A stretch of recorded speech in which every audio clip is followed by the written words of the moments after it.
नमस्कार मंडळी, ऑलराऊंडर या मराठी यूट्यूब चॅनलवरती आपणा सर्वांचं अगदी मनापासून स्वागत आहे. तुम्ही सकाळी उठल्यावर खूप थकलेले, जड आणि अशक्त वाटता का? तुमच्या शरीराला रात्रभर विश्रांती मिळाली नाही असं वाटतं का? आणि तुम्हाला जेव्हा जाग येते तेव्हा सुस्ती आणि थकव्याची एक विचित्र भावना तुम्हाला ग्रासते का? जर असं असेल तर आजची माहिती तुमच्यासाठी खूप महत्त्वाची असेल. आपण अनेकदा अशा गोष्टी सामान्य आहेत असं समजून त्याकडे दुर्लक्ष करतो, तथापि हे आपल्या शरीरातील एका खोलवरच्या कमकुवतपणाचे लक्षण असू शकतं. ही समस्या आजकाल खूप सामान्य झाली आहे. लोक सकाळी उठल्यावर ऊर्जाहीन झाल्यासारखं वाटतं. त्यांचे हात आणि पाय जड वाटतात, त्यांना काम करण्याची इच्छा होत नाही आणि दिवसभर थकवा जाणवत राहतो. बऱ्याच लोकांना तर त्यांच्या शरीरात कुठेतरी सतत वेदना जाणवतात. कधी सांधे आखडतात, कधी स्नायू ताणले जातात, कधी संपूर्ण शरीरामध्ये अशक्तपणा जाणवतो. पण प्रश्न असा आहे की असे का होतं? हे केवळ वाढत्या वयामुळे आहे का, की यामागे इतर काही मूळ कारणे आहेत? पोषक तत्वांची कमतरता, खाण्याच्या चुकीच्या सवयी आणि चुकीची जीवनशैली ही मुख्य कारणे आहेत. जेव्हा शरीराला आवश्यक पोषक तत्वे मिळत नाही तेव्हा त्याची ऊर्जा हळूहळू कमी होते आणि हा अशक्तपणा थकवा आणि वेदनांच्या रूपामध्ये प्रकट होतो. जेव्हा सर्वात मोठी समस्या ही आहे की लोक याला गांभीर्याने घेतच नाही. त्यांना वाटतं की हा फक्त सामान्य थकवा आहे आणि विश्रांतीने तो निघून जाईल. पण जेव्हा ही स्थिती दीर्घकाळ टिकून राहते तेव्हा ते सूचित करतं की शरीराला अंतर्गत बळकटीची गरज आहे. चांगली गोष्ट ही आहे की तुम्हाला महागडे उपचार, गुंतागुंतीची औषधं आणि विशेष पूरकांची गरज नाही. तुमच्या घरामध्ये आढळणारे साधे घटक तुमच्या शरीराची ऊर्जा आणि शक्ती पुनर्संचयित करण्यास मदत करू शकतात. जर ते योग्य आणि नियमित घेतले तर शरीराला आतून मजबूत करण्यास ते मदत करतात. आज आपण ज्या 2 घटकांबद्दल चर्चा करणार आहोत ते इतके सामान्य आहेत की तुम्ही कदाचित त्यांचा आधीच वापर करत असाल, परंतु त्यांचे खरे फायदे आणि योग्य वापराविषयी फार कमी लोकांना माहीत आहे. योग्य वेळी आणि योग्य प्रकारे घेतल्यास ते अशक्तपणा कमी करण्यास, ऊर्जा वाढवण्यात आणि संपूर्ण प्रणाली पुन्हा सक्रिय करण्यास मदत करू शकतात. या 2 घटकांबद्दल सर्वात महत्त्वाची गोष्ट ही आहे की ते कोणत्याही वयोगटातील लोकांसाठी फायदेशीर ठरतात.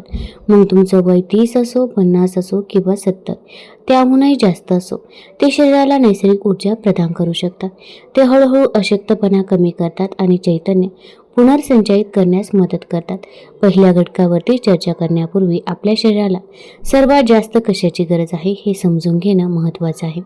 आपल्या शरीराला कॅल्शियम, मॅग्नेशियम, लोह, प्रथिने, जीवनसत्वे आणि अनेक आवश्यक खनिजांची गरज असते. जेव्हा यांची कमतरता भासते तेव्हा आपलं शरीर हळूहळू कमजोर होतं, ज्यामुळे थकवा, वेदना आणि सुस्ती येते. ही कमतरता दूर करण्यासाठी आपण एका अगदी सोप्या पण प्रभावी घटकापासून सुरुवात करणार आहोत. ते म्हणजे शेंगदाणे. होय, ते शेंगदाणे जे आपण सहसा नाश्ता म्हणून खातो किंवा हिवाळ्यामध्ये चहासोबत घेतो. शेंगदाणे सामान्य वाटू शकतात, पण त्यात पोषक तत्वांचा खजिना दडलेला आहे. त्यात नैसर्गिकरित्या प्रथिने, आरोग्यदायी चरबी, व्हिटॅमिन ई, मॅग्नेशियम आणि अनेक आवश्यक खनिजे असतात, जे शरीराला आतून मजबूत करण्यास मदत करतात. आता तुम्हाला आश्चर्य वाटेल की इतकी स्वस्त आणि साधी गोष्ट शरीरावर खरोखरच इतका परिणाम करू शकते का? विशेषतः जेव्हा बाजारामध्ये काजू, बदाम आणि अक्रोड यांसारखे महागडे सुकेमेवे उपलब्ध आहे. पण सत्य हे आहे की योग्य प्रकारे वापरल्यास शेंगदाणे इतर कोणत्याही चांगल्या पदार्थांपेक्षा कमी पौष्टिक नाहीत. शेंगदाण्याचा सर्वात मोठा फायदा हा आहे की शरीराची हाडे मजबूत करण्यात ते मदत करतात. ज्यांना गुडघेदुखी, पाठदुखी किंवा शारीरिक अशक्तपणाचा त्रास होतो त्यांच्यासाठी ते नैसर्गिकरित्या आधार म्हणून काम करू शकतात. शेंगदाण्यामध्ये असलेलं कॅल्शियम आणि मॅग्नेशियम केवळ हाडेच मजबूत करत नाही तर शरीराच्या मज्जासंस्थेला ते आधार देतात. याचा अर्थ असा की त्यांचे फायदे केवळ हाडांपुरतेच मर्यादित नाही, तर ते संपूर्ण शरीरातील ऊर्जेचा प्रवाह सुधारण्यासही मदत करू शकतात. शिवाय जेव्हा शरीरामध्ये मॅग्नेशियमची कमतरता असते तेव्हा नसा कमकुवत होणं, हातपायांना मुंग्या येणं, थकवा आणि स्नायू दुखणं यांसारख्या समस्या उद्भवू लागतात. शेंगदाण्यामध्ये मॅग्नेशियम चांगल्या प्रमाणामध्ये असल्यामुळे ते समस्या कमी करतात. आणखी एक महत्त्वाचा मुद्दा म्हणजे शेंगदाण्यामध्ये व्हिटॅमिन ई देखील असतं, जे एक शक्तिशाली अँटीऑक्सिडंट मानलं जातं. ते शरीराला फ्री रॅडिकल्स पासून वाचवण्यास आणि त्वचा, केस व पेशी निरोगी ठेवण्यासही मदत करतं. जेव्हा शरीरामध्ये कुपोषण होतं तेव्हा त्याचे परिणाम केवळ थकव्यापुरते मर्यादित नसतात, तर केस गळणं, त्वचेच्या समस्या आणि स्मरणशक्ती कमी होणं यांसारख्या समस्या देखील उद्भवू शकतात. अशा परिस्थितीमध्ये शेंगदाणे शरीराला अंतर्गत आधार देऊ शकतात. ते पचनसंस्था मजबूत करण्यासही मदत करतात. जर तुमचं अन्न व्यवस्थित पचत नसेल, गॅस होत असेल किंवा पोट जड वाटत असेल तर हे अपचनाचे लक्षण आहे. शेंगदाण्यामधील फायबर ही प्रणाली सुधारण्यास मदत करू शकते. मात्र हे समजून घेणं महत्त्वाचं आहे की केवळ शेंगदाणा खाणं पुरेसं नाही, त्यांचे योग्य प्रकारे आणि योग्य वेळी सेवन करणं देखील आवश्यक आहे. चुकीच्या पद्धतीने सेवन केलेला कोणताही पदार्थ योग्य पद्धतीने सेवन केलेल्या पदार्थाइतका प्रभावी नसतो. आता आपण आणखी एक महत्त्वाच्या घटकावरती चर्चा करणार आहोत, जो शेंगदाण्यासोबतच तुमच्या शरीराला अधिक ऊर्जा आणि शक्ती देण्यास मदत करू शकतो. हा घटक शेंगदाण्या इतका सामान्य आहे आणि जवळजवळ प्रत्येक घरामध्ये सहज आढळतो. पण त्याआधी हे समजून घेणं महत्त्वाचं आहे की जर तुम्हाला दीर्घकाळ अशक्तपणा, थकवा आणि वेदना जाणवत असतील तर त्याकडे दुर्लक्ष करणे योग्य नाही. कारण शरीर नेहमीच संकेत पाठवत असतं. आपल्याला फक्त ते संकेत समजून घेण्याची गरज आहे. आणि जेव्हा आपण ते संकेत समजून घेतो आणि योग्य पोषण देण्यास सुरुवात करतो तेव्हा शरीर हळूहळू आपली नैसर्गिक शक्ती परत मिळवू लागतं. आता तुमच्या लक्षात आलं असेल की सततचा थकवा, अशक्तपणा आणि वेदना केवळ वय आणि कामामुळे नसतात. अंतर्गत पोषणाचा अभाव हे देखील प्रमुख कारण असू शकतं. आता आणखी एका महत्त्वाच्या घटकाला समजून घेण्याची वेळ आली आहे, जो शेंगदाण्यासोबतच तुमच्या शरीराची ऊर्जा, शक्ती आणि संतुलन पुनर्संचयित करण्यास मदत करू शकतो. हा घटक पहिल्या घटकाइतका सामान्य आहे, परंतु त्याचे फायदे इतके सखोल आहेत की लोक अनेकदा याकडे दुर्लक्ष करतात. कारण त्यांना वाटतं की हे फक्त गोड वाळलेले फळ आहे. हा घटक आहे तो म्हणजे मनुका. मनुका जवळजवळ प्रत्येक घरात आढळतो. लोक कधी कधी ते खिरीमध्ये तर कधी हलव्यामध्ये घालतात किंवा हलका नाश्ता म्हणून खातात. पण फार कमी लोकांना हे माहीत आहे की ही छोटीशी गोष्ट घरातील गंभीर समस्या सुधारण्यास मदत करू शकते. मनुका म्हणजे खरं तर वाळवलेले द्राक्षेच असतात. त्यांच्या नैसर्गिक गोडव्यासोबतच त्यात अनेक आवश्यक पोषक तत्वे सुद्धा असतात. त्यात लोह, पोटॅशियम, मॅग्नेशियम, कॅल्शियम, फायबर आणि विविध अँटीऑक्सिडंट असतात, जे शरीराला आतून मजबूत करण्यास मदत करतात. आता आपण आधी एका अशा समस्येबद्दल बोलूया, जी आजकाल खूप सामान्य झाली आहे. सततचा ताण, मानसिक थकवा आणि अस्वस्थता. बरेच लोक दिवसभर विचार करत बसतात. अगदी लहान सहान गोष्टीही त्यांच्या मनावरती भार टाकतात आणि त्यांना रात्री नीट झोप लागत नाही. हा परिणाम केवळ मनापुरता मर्यादित नसून संपूर्ण शरीरावरती होतो. जेव्हा मन शांत नसतं तेव्हा शरीराला विश्रांती मिळत नाही आणि जेव्हा शरीराला पुरेशी विश्रांती मिळत नाही तेव्हा सकाळी उठल्याबरोबर थकवा जाणवतो. अशा परिस्थितीमध्ये मनुका शरीर आणि मन दोन्ही संतुलित ठेवण्यास मदत करू शकतात. मनुक्यामध्ये असलेली नैसर्गिक साखर त्वरित ऊर्जा देते, परंतु ती शुद्ध साखरेप्रमाणे हानी पोहोचवत नाही. उलट हळूहळू ऊर्जा देते, ज्यामुळे शरीर जास्त काळ सक्रिय राहतं. शिवाय त्यात असलेले पोटॅशियम हृदयाच्या आरोग्यासाठी अत्यंत महत्त्वाचं मानलं जातं. ते रक्तदाब संतुलित ठेवण्यास आणि हृदयाच्या कार्याला आधार देण्यास मदत करतं. ज्यांना अनियमित हृदयाचे ठोके, रक्तदाबाच्या समस्या किंवा थकवा जाणवतो त्यांच्यासाठी मनुका एक नैसर्गिक मदत ठरू शकता. आज जवळजवळ प्रत्येक व्यक्तीला भेडसावणारी आणखी एक मोठी समस्या म्हणजे पचनाच्या समस्या, जसं की गॅस, पोट जड होणं, बद्धकोष्ठता किंवा अपचन. जेव्हा पचन क्रिया बिघडते तेव्हा त्याचा परिणाम संपूर्ण शरीरावरती होतो. कारण खराब पचन संस्थेला योग्य पोषण मिळत नाही आणि या पोषणाच्या कमतरतेमुळे अशक्तपणा आणि थकवा वाढतो. या बाबतीत ही मनुका एक मोठी मदत करू शकतो, कारण त्यात चांगल्या प्रमाणामध्ये फायबर असतं, जे पचन सुधारण्यास मदत करतं. बऱ्याच लोकांना वारंवार छातीत जळजळ, गॅस आणि पोटात जडपणा जाणवतो. ही सर्व अपचनाची लक्षणे आहेत. मनुका आतड्यांच्या कार्याला आधार देऊन आणि अन्न योग्यरित्या पसरण्यास मदत करून या समस्या हळूहळू कमी करण्यास मदत करू शकतो. आता आपण निमियाबद्दल बोलूया, जो विशेषतः महिला आणि वृद्धांमध्ये सामान्यपणे आढळतो. जेव्हा शरीराची लोहाची कमतरता असते तेव्हा व्यक्ती लवकर थकते, चक्कर येते आणि चेहरा फिका आणि अशक्त दिसतो. मनुक्यामध्ये नैसर्गिक लोह असतं जे रक्त तयार होण्यास मदत करतं. त्यामुळे शरीरातील हिमोग्लोबिनची पातळी हळूहळू सुधारण्यास मदत होते आणि शरीराला अधिक ऊर्जावान सुद्धा वाटतं. मनुक्यांचा आणखी एक मोठा फायदा म्हणजे ते त्वचा आणि केसांसाठी देखील चांगले मानले जातात. त्यामध्ये असलेले अँटीऑक्सिडंट शरीरातील पेशींचे नुकसान होण्यापासून संरक्षण करतात आणि वृद्धत्वाची प्रक्रिया मंदावण्यास मदत करतात. तुम्हाला आश्चर्य वाटत असेल की एवढी साधी गोष्ट इतक्या समस्यावर कसा परिणाम करू शकते. याचं उत्तर सोपं आहे. जेव्हा शरीराला योग्य नैसर्गिक पोषण मिळतं तेव्हा त्यात स्वतःला बरं करण्याची क्षमता असते. मनुका त्या नैसर्गिक पोषणाचा एक चांगला स्तोत्र आहे. पण इथे ही सर्वात महत्त्वाची गोष्ट म्हणजे योग्य पद्धतीचा वापर करणं. कारण जर कोणतीही गोष्ट चुकीच्या पद्धतीने सेवन केले तर तिचे पूर्ण फायदे मिळू शकत नाही.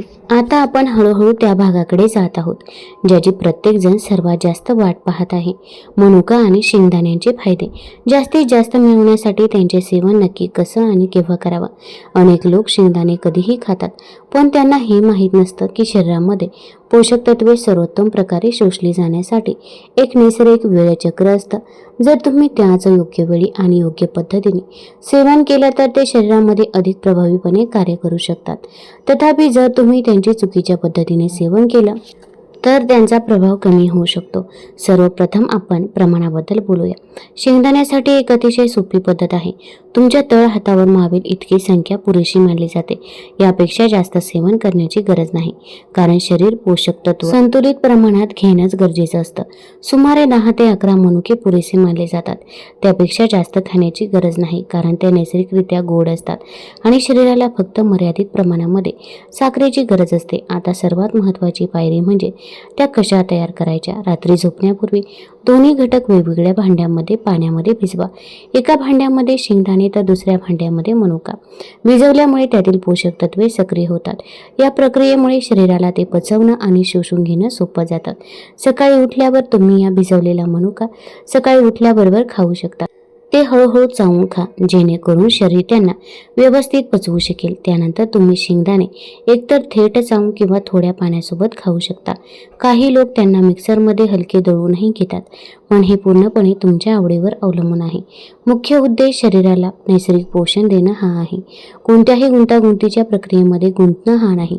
जेव्हा तुम्ही हे नियमितपणे करायला सुरुवात कराल तेव्हा तुम्हाला तुमच्या शरीरामध्ये हळूहळू बदल दिसू लागतील. सकाळी उठल्यावर तुम्हाला हलकं वाटेल आणि दिवसभर अधिक ऊर्जावान वाटेल. थकवा कमी होतो आणि शरीर अधिक सक्रिय वाटतं. पचनक्रिया सुधारते, झोपेची गुणवत्ता सुधारते आणि मानसिक ताण हळूहळू कमी होतो. जेव्हा शरीर आतून मजबूत होतं तेव्हा त्याचे परिणाम बाहेरून दिसतात. चेहऱ्यावर ते शरीरामध्ये चपळता आणि मनात स्थिरता. पण हे लक्षात ठेवणं महत्त्वाचं आहे की कोणताही नैसर्गिक उपाय नियमितपणे वापरल्यास काम करतो. 1-2 दिवसांमध्ये कोणतेही लक्षणीय बदल दिसणार नाही परंतु सातत्यपूर्ण सरावाने शरीर हळूहळू प्रतिसाद देऊ लागतं आणि हाच नैसर्गिक उपायांचा सर्वात मोठा फायदा आहे. ते हळूहळू पण कायमस्वरूपी सुधारणा घडवून आणतात. आता आपण अंतिम विभागाकडे वळूया जे आपण एका संपूर्ण नित्यक्रमाच्या फायद्यांचा सारांश देऊ आणि एका साध्या निष्कर्षासह हा विषय संपवू. आतापर्यंत तुमच्या लक्षात आलं असेल की शेंगदाणे आणि मनुका यांसारख्या साध्या गोष्टी सुद्धा योग्य वेळी आणि योग्य प्रकारे सेवन केल्यास अशक्तपणा, थकवा आणि अंतर्गत असंतुलन लक्षणीयरित्या सुधारू शकतात. पण सर्वात महत्त्वाचा भाग हा आहे की शरीराला त्याचे पूर्ण फायदे मिळावेत. यासाठी त्याचा आपल्या दैनंदिन नित्यक्रमामध्ये कसा समावेश करायचा. अनेकदा लोक सुरुवात करतात पण काही दिवसांनी ते सोडून देतात आणि पुन्हा तोच जुना थकवा, अशक्तपणा आणि सुस्ती अनुभवतात. खरा बदल तेव्हाच होतो जेव्हा तुम्ही कोणतीही चांगली सवय सातत्याने अंगीकारता. सर्वप्रथम हे समजून घेणं महत्त्वाचं आहे की आपलं शरीर एका यंत्रासारखं आहे पण ते काही सामान्य यंत्र नाही. त्याला योग्य इंधन, योग्य विश्रांती आणि योग्य काळजीची सुद्धा गरज असते. जर त्याला सतत चुकीचे पदार्थ दिले गेले तर ते हळूहळू कमजोर होतं. आजची सर्वात मोठी समस्या ही आहे की लोक आपल्या शरीराला वेळ देत नाही. झोप पुरेशी नसते, खाणंपिणं चुकीचं असतं आणि तणाव वाढतच जातो. परिणामी शरीर हळूहळू थकवा आणि अशक्तपणाचं घर बनतं. शेंगदाणे आणि मनुका यांसारखे पदार्थ या संपूर्ण प्रणालीला आधार देतात पण ते काही जादू करत नाही, ते शरीराला आवश्यक पोषक तत्वे पुरवतात, ज्यांची आपल्या आहारामध्ये अनेकदा कमतरता असते. आता आपण चर्चा करूया की त्यांचा आपल्या दैनंदिन दिनचर्येमध्ये कसा समावेश करायचा, जेणेकरून त्यांचे परिणाम टिकून राहतील. सर्वप्रथम तुम्हालाही तुमच्या सकाळच्या दिनचर्येचा भाग बनवणं आवश्यक आहे. रात्रभर भिजवलेले मनुका आणि शेंगदाणे रिकाम्या पोटी किंवा हलका नाश्ता म्हणून खाणं उत्तम. पोट रिकामं असताना शरीर पोषक तत्वे अधिक प्रभावीपणे शोषून घेतं. सकाळी उठल्यावर सर्वात आधी शरीराला हायड्रेट करण्यासाठी थोडंसं पाणी प्यावं. त्यानंतर भिजवलेले मनुके हळूहळू चावून खावे. यामुळे हलकी नैसर्गिक ऊर्जा मिळते आणि दिवसाची सकारात्मक सुरुवात होते. पुढे शेंगदाणे खावे, ते पूर्णपणे चावून खावे, जेणेकरून ते पचतील आणि सहज पचतील. तुमची इच्छा असल्यास तुम्ही ते हलक्या नाश्त्यासोबतही खाऊ शकता. आता एक अत्यंत महत्त्वाचा मुद्दा असा आहे की तुम्हाला तुमच्या जीवनशैलीतही छोटे बदल करणं आवश्यक आहे. जर तुम्ही फक्त आरोग्यदायी पदार्थ खाल्ले पण अनारोग्यदायी सवयी कायम ठेवल्या तर तुम्हाला पूर्ण लाभ मिळणार नाही. दररोज किमान 20 ते 30 मिनिटे हलकं चालण्याची खात्री करा. यामुळे रक्ताभिसरण सुधारतं आणि शेंगदाणे व मनुक्यामधील पोषक तत्व शरीराच्या प्रत्येक भागापर्यंत पोहोचण्यास मदत होते. या व्यतिरिक्त पुरेशी झोप घेणं अत्यंत महत्त्वाचं आहे. जर शरीराला योग्य विश्रांती मिळाली नाही तर कोणताही उपाय पूर्णपणे प्रभावी ठरत नाही. झोप हा शरीराचा स्वतःची दुरुस्ती करण्याचा सर्वात नैसर्गिक मार्ग आहे. आता आपण काही आठवड्यांमध्ये अनुभवू शकणाऱ्या बदलांबद्दल बोलूया. सर्वप्रथम सकाळी उठल्यावर तुम्हाला हलकं वाटेल. तुमचं शरीर हलकं आणि अधिक सक्रिय वाटेल. दिवसाच्या सुरुवातीला जाणवणारा थकवा हळूहळू कमी होईल. तुमची ऊर्जा दिवसभर टिकून राहील आणि छोटी कामे करतानाही तुम्हाला आळस वाटणार नाही. जी कामे पूर्वी खूप मोठी वाटत होती ती आता सोपी वाटतील. तुमची पचनसंस्था देखील सुधारू लागेल. गॅस, बद्धकोष्ठता आणि पोट जड होणं यांसारख्या समस्या हळूहळू कमी होऊ शकतात. जेव्हा तुमचं पोट निरोगी असतं तेव्हा तुमचं संपूर्ण शरीर अधिक चांगल्या प्रकारे कार्य करतं. झोपेची गुणवत्ता देखील सुधारू शकते. तुम्हाला लवकर झोप लागेल आणि झोप अधिक गाढ लागेल, ज्यामुळे सकाळी तुम्हाला पूर्णपणे ताजंतवानं वाटेल. तुम्हाला मानसिक फरकही जाणवेल. तणाव कमी होईल, तुमचं मन शांत होईल आणि तुम्हाला स्थिरतेची भावना जाणवेल. जेव्हा शरीर मजबूत असतं तेव्हा मन देखील अधिक चांगल्या प्रकारे कार्य करतं. आता मला एक खूप महत्त्वाची गोष्ट समजून घ्यायची आहे. हा उपाय कोणत्याही आजारावरचा इलाज नाही, तर शरीराला नैसर्गिकरित्या आधार देण्याचा एक मार्ग आहे. शरीराला आतून मजबूत करणं आणि पोषक तत्वांची कमतरता दूर करणं हा याचा उद्देश आहे. जर तुम्हाला एखादी गंभीर आणि दीर्घकालीन आरोग्य समस्या असेल तर योग्य वैद्यकीय सल्ला घेणं नेहमीच महत्त्वाचं असतं. तथापि हा उपाय सामान्य अशक्तपणा, थकवा आणि पोषक तत्वांच्या कमतरतेसाठी एक मौल्यवान आधार ठरू शकतो. आता शेवटची आणि सर्वात महत्त्वाची गोष्ट म्हणजे सातत्य. कोणताही नैसर्गिक उपाय तेव्हाच काम करतो जेव्हा तो सातत्याने अवलंबला जातो. काही दिवसांसाठी तो थांबवल्याने लक्षणीय बदल होणार नाही, पण जेव्हा तुम्ही त्याची सवय लावता तर तेव्हा नक्कीच बदल होतो. तेव्हा शरीर हळूहळू स्वतःला बरं करू लागतं आणि हेच अंतिम सत्य आहे. तुमच्या शरीरामध्ये बदल घडवण्यासाठी लहान सातत्यपूर्ण पावलांची आवश्यकता असते, मोठ्या बदलांची नाही. आता जर तुम्ही हा व्हिडिओ इथपर्यंत पाहिला असेल तर याचा अर्थ तुम्ही तुमच्या आरोग्याबद्दल खरोखरच गंभीर आहात आणि उत्तम आरोग्याच्या दिशेने हे पहिलं पाऊल आहे. जर तुम्हाला ही माहिती उपयुक्त वाटली असेल तर कृपया ती तुमच्या कुटुंबासोबत, मित्रमैत्रिणींसोबत नक्की शेअर करा. तसेच चॅनलवरती नवीन असाल तर चॅनल लाईक करा आणि सबस्क्राईब देखील करा. धन्यवाद.